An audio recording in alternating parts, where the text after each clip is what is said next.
بس رمضان کی سب سے بڑی تیاری کیا ہے کہ اپنے دلوں کو صاف کر لو پہلے سے، کہ جس دل میں نفرت ہو، بغض ہو، کسی کے لیے غصہ ہو، کسی کے لیے کیا کیا جذبے ہوں، دل صاف کرنا۔ ہمارے گھروں میں روزانہ جھاڑو ہوتا ہے، یہاں مدرسے میں روزانہ صفائی ہوتی کہ نہیں ہوتی؟ چونکہ دنیا کی اصل گندگی ہے تو جھاڑو ہاتھ سے نہیں چھوٹ سکتا۔ حرم شریف میں دیکھا کیسے چاروں طرف خدام پھر رہے ہوتے ہیں برش لے کر، تو دل پہ غبار ایسے آتا ہے جیسے صحن میں غبار آتا ہے، دل پہ گندگی ایسے آتی ہے جیسے صحن میں آتی ہے۔ تو ہم نے نظام بنایا ہوا ہے، لوگ مقرر ہیں وہ روزانہ جھاڑو دیتے ہیں۔ تمہارا دل ایک آنگن ہے، ایک صحن ہے، اس میں بغض، نفرت، حسد، پتہ نہیں کیا کیا گندگیاں آئیں گی اور آتی رہیں گی۔ بچوں ایک کام کرو، جھاڑو پکڑ لو، صاف کرو۔ یا اللہ معاملہ تجھ سے کرنا ہے، لوگوں سے نہیں۔ کسی نے برا کہا، کسی نے غیبت کی، کسی نے گالی دی، کسی نے دھکا دیا، کسی نے حق مارا، کسی نے کچھ کیا، یا اللہ تیرے سپرد میں نے اپنے دل کو سب سے صاف کیا، میں نے اپنے دل کو سب سے صاف کیا۔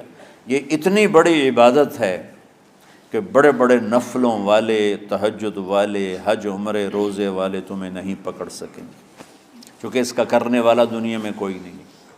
نفل پڑھنے والے تو بے شمار ہیں، عمرے کرنے والے بے شمار ہیں، علماء بے شمار ہیں، حاجی بے شمار ہیں، سخاوت کرنے والے بے شمار ہیں، لیکن اس ٹکڑے کو صاف کرنے والا لاکھوں میں ایک بھی نہیں ہے۔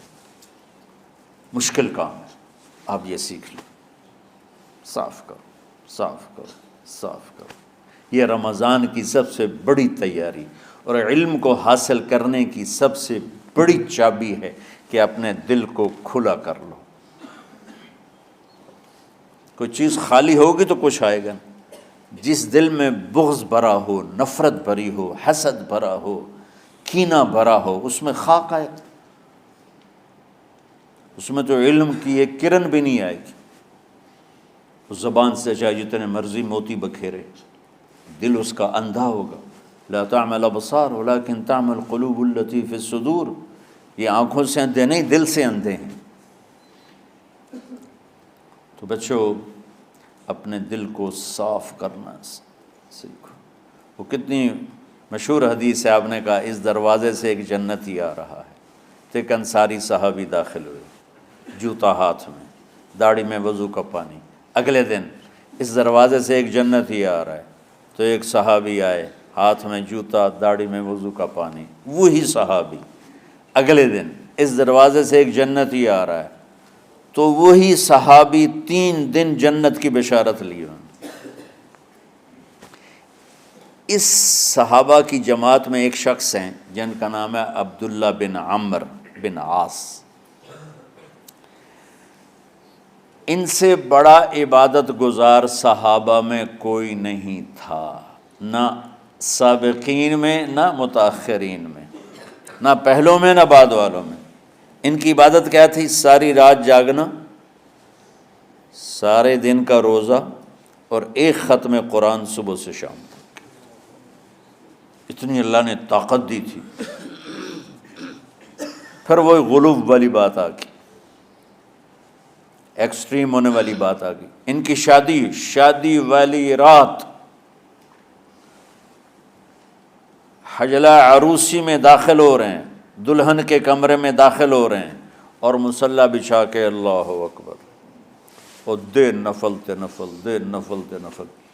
تو ان کی بیگم نے دیکھا تو وہ بھی خیر کا زمانہ تھا، انہوں نے بھی وضو کیا اور پیچھے مصلی بچھا کے وہ بھی فجر تک نفل پڑھتے رہے۔ صبح ہوئی تو حضرت عمرو بن عاص رضی اللہ عنہ نے پوچھا، بیٹی رات کیسی گزری؟ کہا جی ماشاءاللہ آپ کے بیٹے تو بڑے عبادت گزار ہیں، ساری رات نفلوں میں ہی گزری۔ تو وہ ان کو شکایت کر دی۔ حضرت عمرو بن عاص کو اتنا غصہ چڑھا، بیٹے کو تو کچھ نہیں کہا، کتنی حکمت کی بات ہے، سیدھے گئے اللہ کے نبی کے پاس، یا رسول اللہ یہ عبداللہ دیکھیں کیسا نادان ہے، اس کی شادی کی ساری رات نفل پڑھتا رہا۔ تو آپ کہتے ہیں ماشاءاللہ ماشاءاللہ کتنی بڑی بات ہے، نفلوں میں گزر گئی، رات بھی نفلوں میں گزر گئی۔ تو آپ نے حضرت عبداللہ بن عمر کو بلا کے ڈانٹا کہ تو نے مہینے میں 3 دن روزے رکھنے ہیں، بس اس سے زیادہ نہیں رکھنے، اور ہفتے میں 1 قرآن ختم کرنا ہے۔ کہا یا رسول اللہ میرے اندر طاقت زیادہ ہے۔ پھر اچھا 15 دن روزے رکھنے، کہ نہیں میرے اندر طاقت زیادہ ہے۔ آپ اس کو تھوڑا تھوڑا کر کے گھٹاتے رہے، اور وہ ہر دفعہ نہیں یا رسول اللہ میرے اندر طاقت زیادہ ہے۔ تو آخر میں آپ نے کہا اچھا چلو صوم داؤدی پہ آ جاؤ، 1 دن روزہ رکھو، 1 دن افطار کرو، اور 3 دن سے پہلے قرآن ختم نہیں کرنا۔ تو آپ نے اس کو پیچھے کیا۔ یہ بیٹھے تھے اس محفل میں، ان کے دل میں آیا کیا یہ بزرگ مجھ سے زیادہ عبادت کرتا؟ رات میں ساری جاگتا ہوں، دن روزہ رکھتا ہوں، 1 ختم کرتا ہوں، تو جنت کی بشارت تو مجھے ملنی چاہیے تھی، ان کو کیسے مل رہی؟ یہ کسی کتاب میں نہیں لکھا کہ یہ ان کا جذبہ تھا، لیکن جو کہ میں ان کی سیرت کو جانتا ہوں تو مجھے خیال آتا ہے کہ ان کی نفسیات میں یہ بات آئی ہوگی، چونکہ صرف انہی کو خیال آیا کہ میں جا کے دیکھتا ہوں کہ یہ بزرگ کیا کرتے ہیں۔ تو ان کے پاس پہنچ گئے، چاچا ذرا، وہ ادھیڑ عمر تھے، چاچا وہ میرے ابا تھوڑے ناراض ہیں، تو کچھ دن آپ کے پاس گزارنا کا، بیٹا بسم اللہ آ جاؤ۔ اب رات ہوتے ہی عشاء کی نماز پڑھ کے انہوں نے جلدی سے چادر اوپر لی اور یوں سراغ کر کے ان چاچے کو دیکھنے لگے ایسے کر کہ اب یہ کیا ساری رات سجدہ کرے گا، اور ساری رات روتے روتے روتے روتے مصلی گیلا ہو جائے گا، یا ساری رات رکوع کرے گا، ساری رات قیام کرے گا، ساری رات قرآن پڑھے گا، اس تصور سے یوں دیکھ رہے۔ اور وہ بزرگ صحابی تشریف لائے، سرانے پہ سر رکھا، اللہم بسمک اموت و احیا، ہو گئے۔ اب یہ دیکھ رہے ہیں ابھی اٹھیں گے، ابھی اٹھیں گے، ابھی اٹھیں گے، اٹھے نا، فجر کی اذان پہ اٹھے۔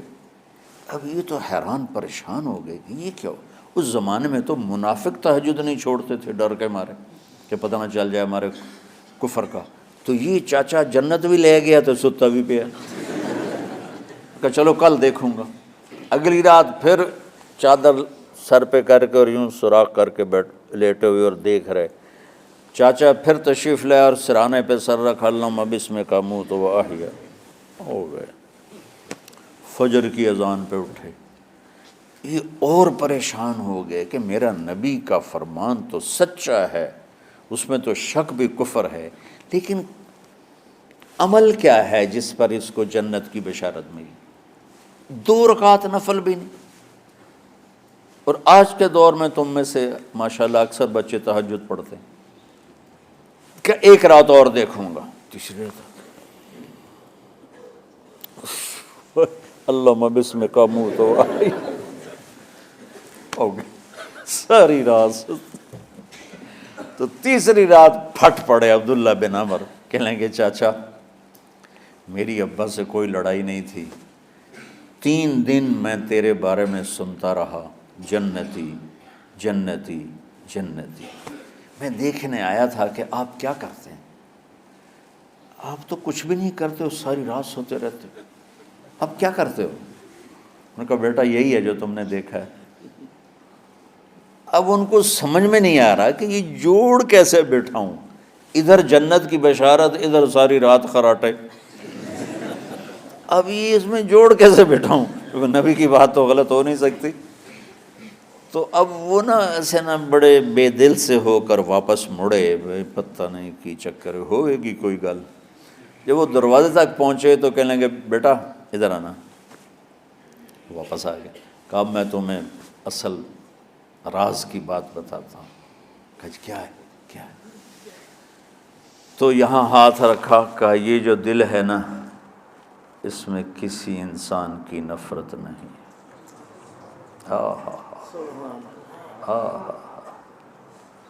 اور جب اللہ کسی کو رزق دیتا ہے، عزت دیتا ہے، مجھے کبھی حسد نہیں ہوا، مجھے خوشی ہوتی۔ تو عبداللہ بن عمر نے کہنا تھا ہاں یہ بات ہے، نہیں، انہوں نے کہا ہاذا ہوا، اچھل کے کہنے لگے ہاذا ہوا، ہاں ہاں ہاں ہاں یہی ہے یہی ہے یہی ہے۔ پھر کہنے لگے چاچا پر یہ میرے بس کا نہیں ہے، کون کرے گا یہ؟ اتنے بڑے آدمی ہو کر کہہ رہے ہیں کہ یہ میرے بس کا نہیں۔ تو بچوں، دنیا میں جنتی بننا ہے اور علم اللہ سے لینا ہے تو اسے صاف کر دو، سب کی نفرت سے۔ سب، اس نے مجھے یہ کیوں کہا، اس نے مجھے یوں کیوں دیکھا، اس نے میرے بارے میں یوں کیوں کہا، اس نے میرے بارے میں یہ کیوں لکھا۔ جس کی تعریف ہوتی میری کتنی برائی ہوتی، صرف تعریف تو نہیں ہوتی، بھرا پڑا سوشل میڈیا مجھے گالیاں دیں۔ اللہ کے فضل سے میرے دل میں ایک ذرے کے برابر کبھی کوئی منفی جذبہ نہیں آیا، آئے تو میں دھو کے صاف کر دیتا ہوں، یا اللہ میں نے اپنے دل کو صاف کیا، میرا معاملہ تیرے ساتھ ہے، کسی کے ساتھ نہیں۔ یہی آپ رمضان کی سب سے بڑی تیاری، علم کے حاصل کرنے کا سب سے بڑا ہتھیار آپ کو یہ نہیں ہے کہ تمہیں کتابیں یاد ہو جائیں، تمہیں اشعار یاد ہو جائیں۔ تو ساری امت سے کہتا ہوں رمضان کا استقبال کرو، دلوں کو صاف کر کے، نفرتوں کو مٹا کے، مذہبی نفرت، دنیاوی نفرت، رشتوں کی نفرت، بول چال کی نفرت، سیاست کی نفرت، لین دین کی نفرت، ان سب سے اپنے دل کو صاف کرو تاکہ رمضان میں اللہ نے علم اتارا، اللہ تعالیٰ آپ کو علم عطا فرمائے، اور باقی لوگ جو عام دنیا میں زندگی گزار رہے ہیں ان کے دلوں میں اللہ رمضان کا نور اتارے اور اپنے اور ہدایت کا نور اتارے۔ یہ سب سے بڑی تیاری ہے اس کی۔ اور کسی سے گلہ ہے، غصہ ہے، ناراضگی ہے، کسی سے بولتے نہیں ہو، ابھی سے شعبان آ چکا ہے، آپ شعبان سے رمضان کی تیاری شروع فرما دیتے تھے۔